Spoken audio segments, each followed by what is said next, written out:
it, pero yung just going beyond photos, even yung pag-touch ng costume, ask first. Kasi minsan, di mo alam, baka onting ganun mag-disintegrate yung props niya, yung ano niya. Especially the props are kind of flimsy rin eh. That's true.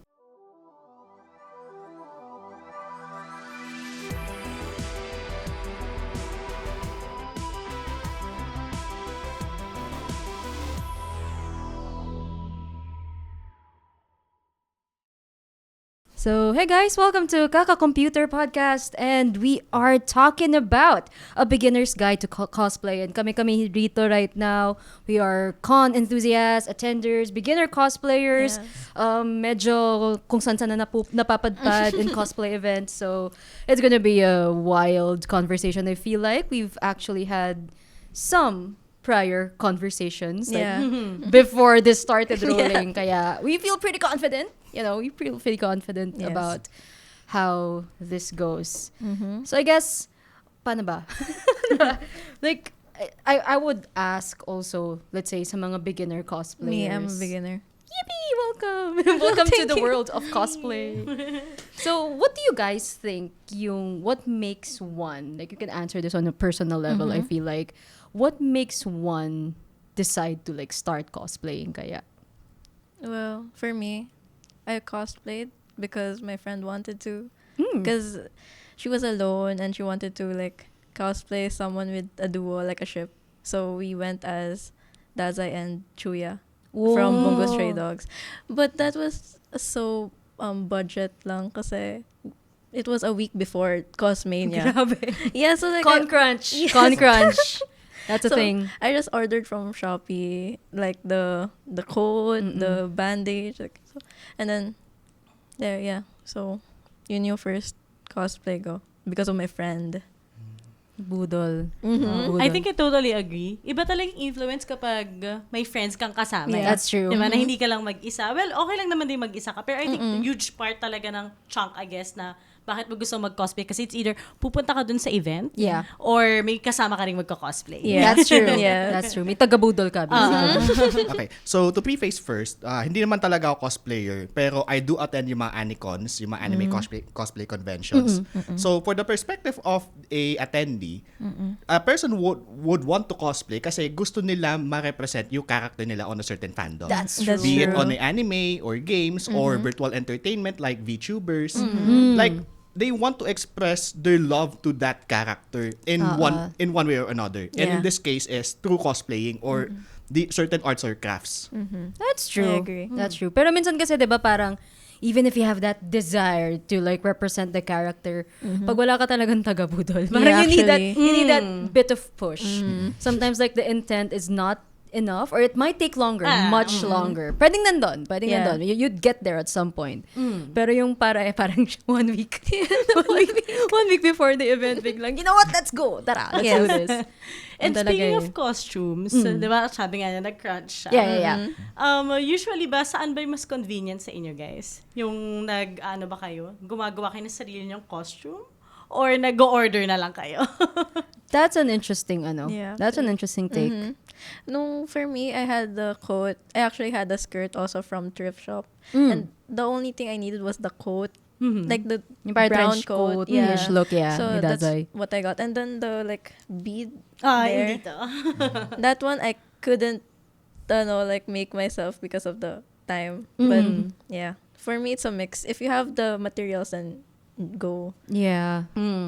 Pero ang hirap kasi I think it takes creativity. That's Para true. mag-craft ka. Saka certain skills And like patience. tailoring, props Yeah. making, especially tailoring because sa mga, I think younger generation don't know how to tailor, how to use a sewing machine. Kaya medyo mataas ang barrier of entry pagdating sa handmade cosplays eh. So people do resort na bumibili lang ng mga pre-made sets online. So ayun. Or at least start with that. Because eventually, once you get the hang of cosplaying, syempre start tayo sa order, ganyan. Tapos when you become a bit more particular, parang mas na-OC ka na sa, teka, parang hindi ko bet yung pre-made. I kinda wanna make my own tweaks. Or a mix of both. You order, and then meron ka babaklasin na parts para ano mo ng slide, customize mo ng slide. Ako kasi personally, I kind of like want to do a mix of gusto ko mag-order ng stuff na pwede ko pa rin gamitin. Yeah. Like, I don't want, honestly, like, responsible fashion, you know? Like, you don't want it to be a one-time thing. Yeah. So, I guess one of the things that I look at when I cosplay a character is, gugustuhin ko ba siyang i-cosplay ulit? Oh, yeah. Is this cosplay character, is this character that I'm gonna cosplay something that I can keep on, someone I can keep on cosplaying later on? But then again, paano nga ba? Like, how does one choose? What do you think? How does one choose like their first character? Or not really first, like, sinong balak nilang i-cosplay? I think it depends eh. Kasi ako personally, ang una ko si Harumura from Katekyo Hitman Reborn. So, meron talaga siyang a little bit of nostalgia, I guess. Pero at the same time, may mga cosplays ka din na nire-request lang sa'yo. Kasi personally, latest That ko is true. mga galing gacha games like Zenless or Star Rail. Yun ang mga yun, ni-request lang sa akin ng partner ko na pwede mo ba i-cosplay? Kasi ito yung favorite kong character. Oh. Okay. Kahit ako hindi ako yung tipong nag-grind ng gacha games. Yeah, Kahit yeah, kilala yeah. ko yung character, gano'n. So, I think depende talaga siya sa flavor. May own flavors. May That's iba true. naman, fan lang siya or crush niya yung character. Kasi ko cosplay ko yung crush ko para cute siya. Gano'n, di ba? Yeah, that's for me. I think since like super beginner, though, the reason I chose Tazai because he has just black hair. Oh, Since yeah. I don't want to dye my hair, and then That's true. I don't know where to buy wigs. Like which stores is good. Yeah. Like, so I just choose characters that are black haired. That's For interesting. now. Oo. That's cool. Yeah. Easier access, basically. In 1 week. At saka mahal magpa-style ng wig. Yeah, yeah. And ang hirap talagang, kailangan mong ipasadya siya. Yes. If gusto mo talaga makuha yung hair, di ba? Kailangan mo ipastyle. Or if Absolutely. ikaw magagawa, you might murder it. It's a 50-50. Yeah. Or it takes so long. Have you guys seen those, yung mga wig styling videos? And I the do. process Yeah. it takes? Like, I haven't seen any that much, pero pagdating sa mga actual cosplays on the convention floor, yung mga iba't ibang styles ng mga buhok for the wigs, I can imagine it would take hours and hours to perfect that Absolutely. craft. For sure. lalo na yung those gearing towards yung mas accurate sa anime. Yeah. Yes. Because some people, like ako, I would do it na parang natural style pa rin ng wig, but semi-close pa rin to the style of the character. Yeah. Although some, they really either nagpa-commission sila to have their wig styled, or sila mismo nagsa-style na super close to the characters. Kumbaga, kumukha siyang anime, kumukha siyang illustration. Ganun din yung wig nila, mga illustration yung wig nila. Lalo na sa games. Di Sa ba yung mga, games, sa mga game characters, Yung mga very pataas pa yung mga particular. May buhok. mga animation talaga sila. Yeah. And kitang-kita mo yung mahaba talaga yung hair nila. Usually kasi di ba ayaw mo nang i-style yun. Pero sa mga talaga passionate about the character Yeah. itself, talagang gusto nila i-add yung extra details. Lalo na nowadays, napapansin nyo, pag pagalingan na sila That's mag-glue, true. Yeah. mag-dry, maglagay Like sa creativity talaga. arms race na parang creativity arms race na yung nangyayari. I agree na parang dati parang ganito lang. Then talagang nag-e-evolve, pagalingan talaga, Yeah. which is really good. It is really good. But also at the same time, I think it's also not something na has to be like, paano ba? A requirement when Yes. you want to Yeah. cosplay, di ba? It's not a hard requirement. So, kung ano lang kaya mo, I think that's okay na rin. Just to start Start it off, yourself kick it off. off. Mm. Pero eventually, if you get the hang of it, pwede kang mag-move to advanced styles or advanced costume making. Pero kasi I think mga common ko nakikita na hindi ako magaling mag-style ng wig or wala akong ganitong costume, pwede pa po ba akong mag-cosplay? And honestly, like, go for it, right? Yeah. Go for it. Start off. Every single cosplayer that you guys know and look up to, kahit yung mga celebrity cosplayers na now, all started somewhere. Yes. Agree. Right. Hindi naman tayo magpapakita sa con kaagad with like fully styled wigs and full down to the detail costumes. At saka sa iba, lalo na sa mga celebrity cosplayers, sa mga hack nila, kung saan sila bumibili, it's not just only through the e-commerce natin dito, di ba? Na sites. Pero particularly sa Taobao. Di ba? Yeah, exactly. Kasi kompleto Oh, na eh. Kompleto And na. mas maganda pa daw minsan yung Quality, quality talaga. yeah. And I totally agree. And it depends pa sa brand. That's so, true. It's so very specific. Sabihin naman sa'yo ng marami naman na nowadays mga pasabay Yes, yes, na yes, yes, shops, yes. kung That's napapansin nyo. And totoo, ang ganda din talaga ng quality, lalo na sa brand. Di ba dati sa wig lang may brand. Ngayon That's pati true. sa costume meron na. Lahat na. Yeah. Yung full set na talaga like head to toe yung And buong even character. accessories. Like even the Yes. accessories Yeah. kasama na sa pack, which Yes. is really cool. Pero I guess like regardless of the level of effort that you want to put in your costumes or in your cosplays, or not really effort that you want to put, but like effort that you have access to, yun na lang. Kasi minsan gusto mo mag-effort pero wala tayong access, diba? I think one of the most important bits of like cosplaying would be parang at least knowing something about the character. Kung hindi man super passionate ka about that character, at least know something about that character. Kasi imagine having to portray a character tapos mismatch sa sa presentation ng character on a certain media. Tapos biglang maano ka sa convention bigla ka maano shake my hand and character. Ay paano po. parang it kind of defeats the purpose of cosplaying. And purpose of cosplaying, ano nga ba kasi talaga ang meaning ng cosplay? It's costume play, right? Like it's really role playing. Like there's the aspect of like role playing and like your being in that character. So I think it's really still important na you have kahit super basic knowledge of of this character. All the more kung super passionate ka, 'di ba? Sa character na cosplay mo. I agree na talagang kailangan alam mo yung character. But at the same time, I also respect people who really do it for commercial purposes. For example, if trabaho mo na maging cosplayer, and I'm sure you don't have enough time to play the character. That's diba? true. So, even if hindi sila 100% into the character, let's just say kasi commercial na nga sila na cosplayer. And that's fair. And that's okay. That's okay. I totally don't agree with people na who wants to cancel them for them not knowing the character. But lalo na kung job nila yun. Lalo na kung job nila yun. Kasi hustle nila yun eh.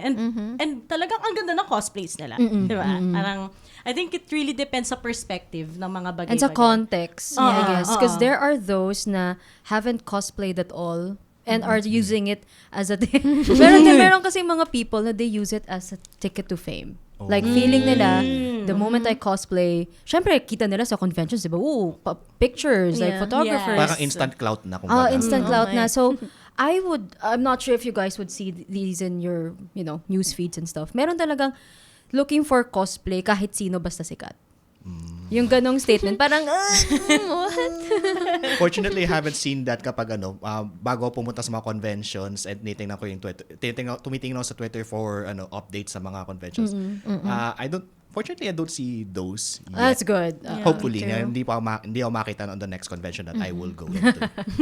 Parang so far naman ata sa experience ko for the past year, wala naman na atang so fingers crossed, wala naman na ata talagang ganon. Pero dati talaga medyo particular. Lalo kung medyo matagal-tagal ka na, like over 10 years, meron talaga. Meron talaga. Pero ngayon parang wala na, medyo mas na talaga, mas mulat na yung mga tao. And we really appreciate that. Pero talaga ngayon, I think a huge part kasi talaga ng mga cosplays na nowadays is not about the anime. It's more on like the gacha games. Pansin nyo talaga. That's true. Hindi na po siya cosplay mania. Minsan nagiging Mihoyo Fest na siya.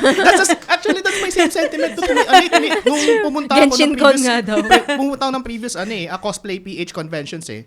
Where was it? Cosplay Matsuri 2023, Cosplay Mania 2024-2025. Personal sentiment ko was it's going to be another Genshin Con. It's not like it's a bad thing. It's like just everyone's favorite. Pero nung narinig ko opinion ng isang kaano ko sa Discord na it's also a good thing na it's going to be a Genshin Con because the barrier of entry of cosplaying is now low. Kasi anyone can purchase the attire of a character ng isang popular franchise, and then they can wear it, and then they can go to the con, and then they can share yung passion nila about the character they are cosplaying. That's fair. At saka accessible. Mura na ngayon yung costumes. That's true. Dati, alam nyo yan, yung mga matagal na sa cosplay community. Guys. Ang wala akong alam na cosplay na less than 3,000 dati. Really? Pero ngayon, Exactly, yes. yeah. Medyo mahal pa talaga. Lalo na dati, gosh. patahi ka talaga. Wala Yes. namang Walang access NPO sa talaga. Shopee, wala namang Lazada before. So ngayon, pwede ka nang makapag-cosplay ng maganda na yung quality for 1,000 pesos. Diba, guys? Actually, And then, I remember way back, kasi nag-start ako mag-cosplay 2010.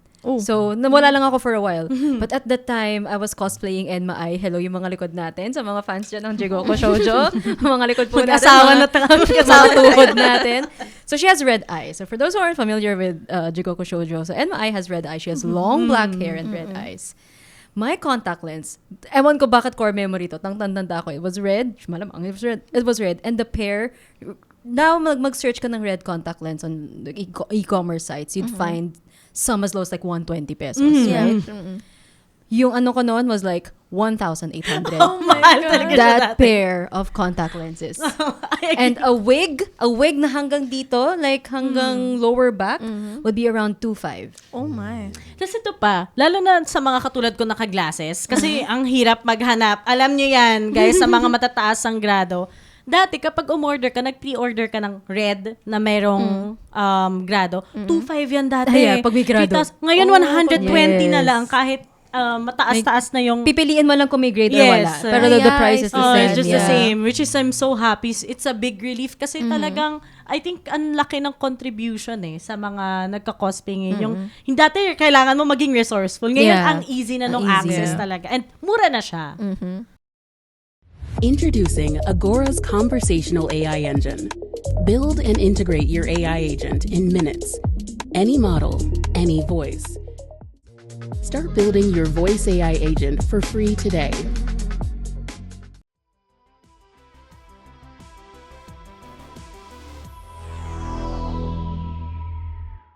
Which makes people, I guess, like, especially for those who are just beginning, parang you don't feel too intimidated. Like, Yeah. correct me if I'm Yes. wrong, pero you don't feel too intimidated because like the resources are there. there The community is back to being active. Like a lot of con-goers are.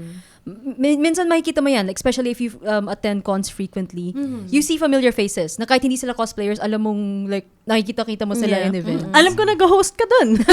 Parang pang ilang con na ba? Ang ilang con na ba? Na ikaw yung naririnig ko. Diba? So talagang, compared before, sabi mo nga intimidating. At least ngayon talagang, guys, bili ka lang sa Shopee, bili ka lang sa Marketplace, meron ka na talagang Meron na, makuha. that's And it true. comes with various sizes. Yeah, that's true. Diba? So, body positivity tayo dito. Yes. Any size, meron ka mahanap. Lalong-lalo na sa mga mas larger build natin. Diba? Mahanap mo na yun sa Taobao. Nasa Taobao ang sagot. Until the largest size. Ang galing talaga. Nakakatuwa. Kasi That's dati, diba, cool. small, medium, large. Large. Yeah. Ngayon, very specific. And may Asian size. dimensions. Oh, Asian size. And ngayon, may dimensions na talaga siya. Yeah. So at least medyo tansya mo na yung ano. And accurate siya. As someone Yes. who shops sa Taobao, totoo yan. Ayun. Okay, guys, may vouching for Taobao here. Taobao might sponsor This is us not sponsored sana. by Taobao, pero Ang nakakatuwa talaga yung mga beginners na nagtatanong. And dati, anime lang talaga, very Yeah. exclusive. Pero ngayon talagang open na siya sa mga Yes. people who are gamers who wanted to start cosplaying as a hobby. totoo. And like what Elray said kanina, like even VTubers, yung mga virtual entertainers natin, shout out to the VTubers there.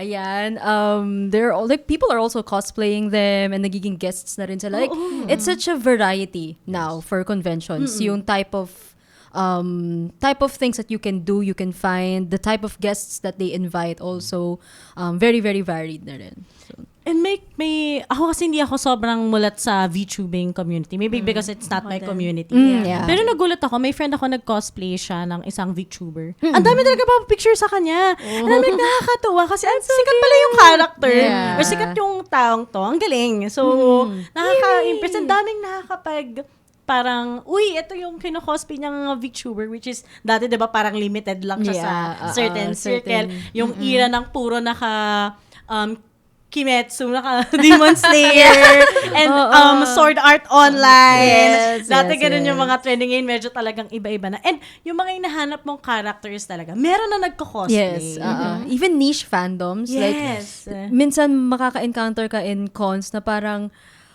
let's say, a character in the wild, this X character in the wild, for real ba?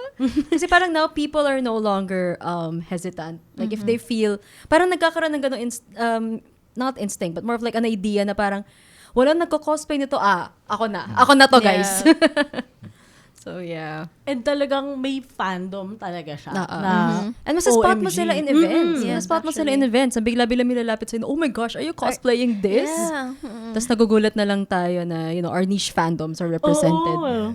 Nakakatawa. Lalo na, every convention may niche fandom That's ka atang true. makikita. And magpapa-picture ka talaga kasi. Kasi sobrang niche ng Oo. fandom. Eh. Hindi mo na-expect na may naka-cosplay ng gano'n. That's true. That's true. And di ba usually, Genshin, ako big fan ako ng mga nagla-love and deep space cosplays Yun, na characters, right? Yes, right? I mean, Caleb fan here! Belated happy birthday, Raphael. Kasi magpapapost pa sa mga billboard. That's the fandom. That's a fandom. And with more and more of these fandoms coming into light, right? Na in mainstream media or like not really kahit hindi mainstream media, kahit just online, and you slowly find your community, your like-minded people. Again, beginner cosplayers don't feel that much of an apprehension as compared to like years and years ago.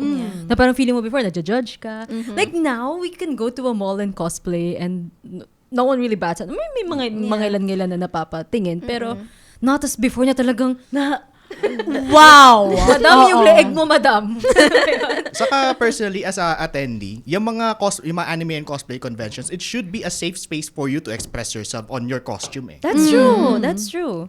So, mapa basic cosplayer ka man or really advanced, really intricate, really detailed cosplayer, this is an open space for you. This is your chance to express for lack of a better term, to gather with your fans of the certain fandom. That's true. To enjoy the convention and the festivities. That's true.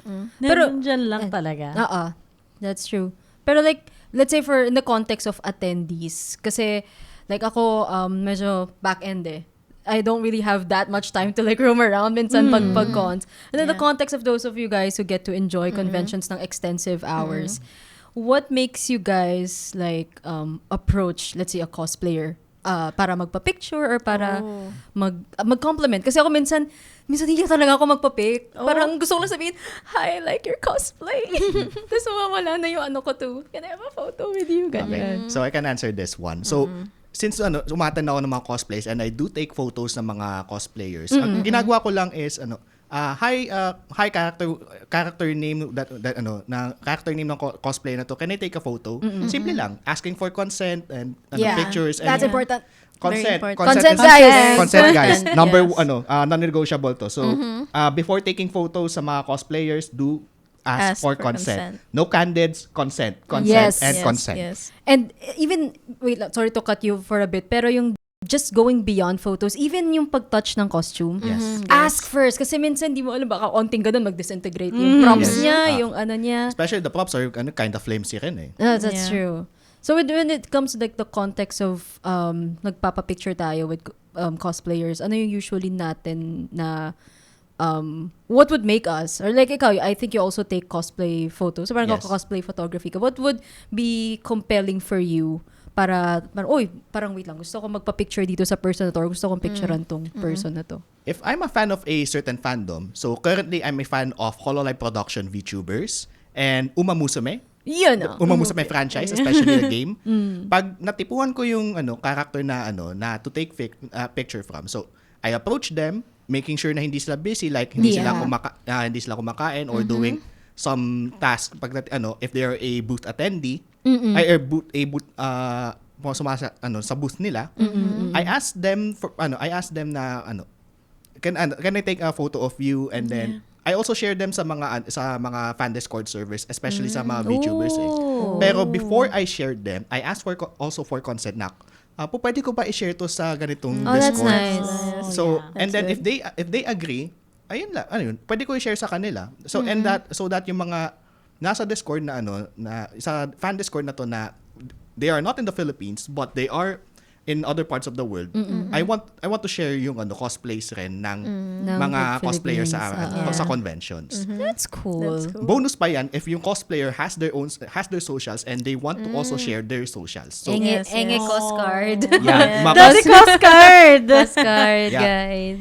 Most recently na encounter ko yan sa Cosplay Mania 2025. Two Uma Musume cosplayers have shared their socials rin after I asked for permission. And then shinare ko rin yung socials nila sa Discords na nandun ako. Free marketing. Yes, I love that. And always ask for permission to ask for their socials as well, di ba? I think that's a huge part kasi may iba talaga very private sa kanilang real name versus sa kanilang cosplayer name. Yes. Kasi yung mga ano talaga Or tayo. yung mga personal fandom accounts. Yes. Yeah. Agree. Talagang dati cost cards pa. Grabe. May cost cards pa rin ngayon. Meron. May cost cards pa rin ba? Yes. Actually, I also collect yung mga calling cards sa mga yung mga nag-aabot ng mga cosplayers or yung sa mga artists na nag-set up ng mga books. Yeah, True. actually. Same. I already have a calling card book para dun. Same. Whoa. Same, actually. So far, I've only received one, pero that was so cute because it was a photo card with like the socials in the back, and they gave and she gave like a cute keychain with it. Wow! It was so cute. Grabe effort na magpaano pa ng keychain, Dati parang cardboard lang. Alam niyo, ngayon naka-PVP pipe na yung type of quality ng talaga costume. shine, Parang shine, shine. photo yes. card na talaga. And talikuran. Dati pahirapan pa yun. Alam niyo yan, guys, mahirap magastos dati kapag Magastos. nagbibigay ka ng cost card. Ngayon, sobrang effort talaga. And nakakatuwa. And it doesn't mean na may requirement. It's just that I think people are so passionate about it that they wanted to put a lot of effort. That's true. And I think That's wala true. naman atang masama about it. Diba? That's true. Especially I think with some na like personally, I would have like cosplay shoots minsan if I have the time. So, hindi naman ako nagbebenta ng prints. So, parang doon ko na lang ginagamit yung mga sayang yung shots eh. So, if I find like some of my cosplay shoots na maayos yung shot or I like the shot, gagamitin ko na lang sila sa cost card instead of Yes. like rotting in my hard drive. Ganun. Ibibigay mo na. Tsaka ano yun making friends, That's true. making Yeah. connections. I think Yes. yun naman din yung huge part ng cosplaying. Din Or sharing the same Meron ka interest ba in a to? certain Yes. fandom din. Yeah, totoo. Yan yung one part of attending an anime cosplay convention and bonding, for lack of a better term, with the cosplayers who share the same fandom as with you. Yeah. Meron pa dati mga grand eyeball. Tapos sama-sama kayong alam kung kailan tayo nag-start mag-cosplay. Di ba, mga naka-texting brigade pa. Tapos mag-grand eyeball, tapos naka-cosplay kayong lahat. Tapos, If you know, If you you know. know. If you know, you know. tapos nasa food court kayo. Tapos dati, wala pa kasi, expensive kasi kung nag-SMX ka. That's diba? Yeah. Dati puro Mega Trade Hall. Yes. Yeah. So, doon talaga pinanganak ang Ozin Fest. Yes. Ozin Fest. Ocean Fest yung talaga pinaka-baluarte nila. Mega trade. Oo, Mega Trade. Tapos, doon din nagsimula Even mga all the big cons now, doon lahat Doon nagsimula. lahat. Yes. So, Way before Mall of Asia or SMX was even established. Yeah, that's true. tapos dati wala naman cellphone, puro digicam. May papapicture sa'yo, digicam. Nakakatawa. Ang mga 2010 peak talaga yon. Tapos, doon din talaga si Alodia talaga Yeah. ang pinaka-favorite talaga. That's true, that's true. Nakakatawa na talaga, it keeps on evolving. And the community right now is very, I think, stronger than ever before. Yeah, absolutely. Dati parang, yung mga, dati mga high school, ngayon may mga anak na yung mga kilala kong sikat na cosplayers. Cosplay with their kids. Family sila. Yeah. Ang dami nagko-cosplay na family na spy family. Yeah, exactly. Oh, Yeah, exactly. nadala nila yung anak nila cosplaying Anya. Yeah. Gigil. So cute. Ano ba mga kino-cosplay ng mga family? Ang dami, no? Nakakatawa. Dati si mommy lang. That's Ngayon true. kasama na si baby. Pati si daddy. That's true. At marami ng bata nowadays sa cons. Diba? Dati usually, mga bata yung magpapapicture sa'yo. And Team Labas. Yes. Team Labas Team para sa Mega Trade. Big trade. Yeah, the space kasi is really big outside. So, Talagang nakakatawa na right now, everything is already there. Ikaw na lang yung nanonood mismo. Tara na. Ikaw na lang It's your hinihintay style. namin to kami cosplay. yung taga-budol mo, guys. Kami yung kanina we're talking about na Nabudol ako. siya. Kayo naman. Kami yung friend. Tara guys. Well, ako, hindi pa ako nakapag-cosplay and I So, want ikaw to- yung ibubudol Next na. namin. Yes. Ibubudol ka na. Ikaw pala yung kala. Lumayo pa tayo, guys. Ito pala eh. Sino gusto Dito mo ka na. i-cosplay, if ever? Oh, Ayun, yeah. Yung mga ideal characters ko, kaso mga pambabae mga characters eh. Right now, I'm leaning into mga pambabae. Pero I think I want to try a Holostars English character. Sino? I don't, Kinilig. I don't know yet. I think I'm shortlisting Haka. Ooh. Yeah. Banzo and Haka from Hollow Stars English. Yes. The power metal Burbo. Yes! Yeah. Ay, sorry. Yan yung, that was a pretty raw reaction, you guys. And that's pretty much the reaction of everyone in a convention when they see their niche fandom. Yes. So kung gusto niyo maramdam yung ganong kind of raw reaction, guys, mag-attend kayo ng cosplay event. Yes. Yung magugulat ka na, parang kaka-release lang nitong anime, may nagko-cosplay na kagad. Or like not necessarily anime. Minsan, let's say the variation, lalo na sa Love and Deep Space, right? Minsan, nag-change ng costume or like the look of the character. Skins. So, yun, it's skins, Yeah, right? skins, yeah. Tapos parang the next day or sometimes even wala pang one day, may cosplayer na agad. nakapag-shoot. Parang, Yeah. how? Yan rin Bilis! Yan rin napapansin ko pagdating sa mga digital art community, especially sa Ay, Twitter. isa ba yan? Yes. May mga artists talaga na Speed. kakalabas lang ito ng kakalabas lang ito ng certain character on a certain media. Boom. Meron Hours na later, meron ng fan art for that. That's Yep. true. Parang Arcane ng League of Legends. Yeah, Talagang yeah, yeah, pagka, yeah. ang bibilis mag-makeup talaga. As in. Kopyang-kopya pa nila yung makeup You know that doon style. sa Yeah. yung art mismo. Ang gagaling talaga. Sobrang bilis. And lalong-lalo na yung mga commercial cosplayers na talaga nauuna. Oo, yun talaga. Pagka-release ng character, bago pa i-release mismo, meron na sila. Meron na sila. And, usually, ganun ang marketing ng mga gacha games, diba? Para magko-cosplay muna sila. And doon ako nag-iisip talaga ng particular. Ang galing nila kasi nakuha nila yung costume even before. Kasi usually wala namang release pa yan sa mga So, talagang e-commerce paggawa, sites. no? Oo, Talagang sadya paggawa. talaga. And nagtatahi sila mismo. Yeah, that's I think true. sobrang gandang skill if marunong ka magtahi. Kasi Yeah, ako as personally in. daw marunong. Same. But I have a friend na nagko-cosplay siya. Nag-attend talaga siya sa school ng para ng parang really? certification Oh, na, para yeah. matuto siyang magtahi. And I think, I love that. okay na. And I think that's one of the joys of cosplaying is Yeah. suddenly you end up discovering skills na you probably didn't initially want to learn at first. Pero biglang dahil sa desire mo to like, I don't know, create good costumes or enhance the way you look sa mga cosplays mo, parang nagkakaroon ka, okay, prop making 101. You know, sewing 101. Yeah. How to use a sewing machine. We start with that. First, you plug in. Ganyan. And make money. And make money. If you know how to DIY, you make money. That's so, sa mga beginners dyan, malam nyo kayo talaga may talent, di ba? Totoo. And talagang, I think, ang galing nila mag-imagine kung paano sila mag-craft. Lalo na yung mga, yun nga, palong-palong. Kasi feel ko, pinaka mahirap na part is yung wig Yes. Kasi you Talaga. have to think about it. And nakita ko na, dati, gupit-gupit lang, gel-gel lang. Ngayon, May wires. tatanggalin na may, nila. Yeah, tas the is- Miku lalagyan mo wig. ulit. Yeah, the Miku wig. Yung iba may magnets. Yeah. Or may chains, ganon. And comfortable na siya. Okay. And actually, it doesn't necessarily have to be the hair. Like sometimes it's pool noodles, like paper. Yung para to give that exaggerated like pigtails. Again, for Miku wigs nga.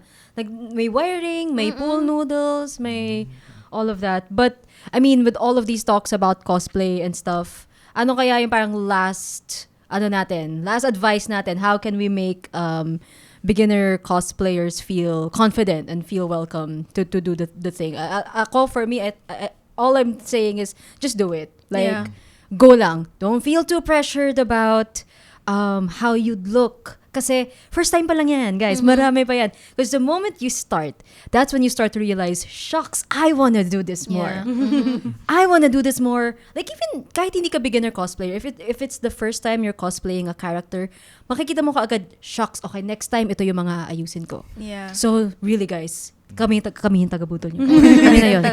Kami na yun. We're the voice in your ear right now. Agree ako. Tara.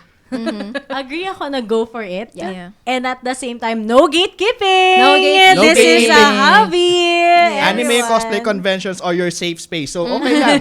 So, whether beginner or a professional cosplayer, this stage is for you. Yes. So, everyone, kahit sino ka pa, right? Yes. Basta go. Go Yes. and no boundaries in a way na it's explosive. Pero all at the end of the day, may consent pa rin syempre. Yes. Pero Cosplay talaga, cosplay is not consent, consent. guys. Cosplay is not consent. So, go.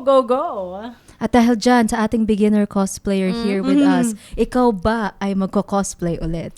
Yeah, definitely. Yay! Pwede mo na bang ma-spoil sino Oo nga, meron na ba kaming insider dito, chika dito? Tayo plus yung audience pala. I think you know from the show. From the show. Earlier, kasi we were talking about Has-Been Hotel. Has-Been And then she mentioned she cosplayed Alistair, and I've been eyeing, actually, it's either Vaggie or Charlie. Either of the two. So ayan guys, we've heard it first here sa Kaka Computer. So ayun, sa mga beginner cosplayers dyan or those who are still on the fence, if you guys wanna cosplay or not, eto na yung sign nyo. This is it. This is the sign. This is the sign, guys. Eto na yun. Cosplay na tara. Cosplay na tara. Punta tayo sa mga anime conventions and let's Let's enjoy the go. fandom that you want. Yes, tara na. Napaka-evil ba? Tara na. Thanks to our sponsors, Agora, Tutorials Dojo, Young CTO, Amazon Web Services User Group Philippines, and Facebook subscribers. On to our next episode.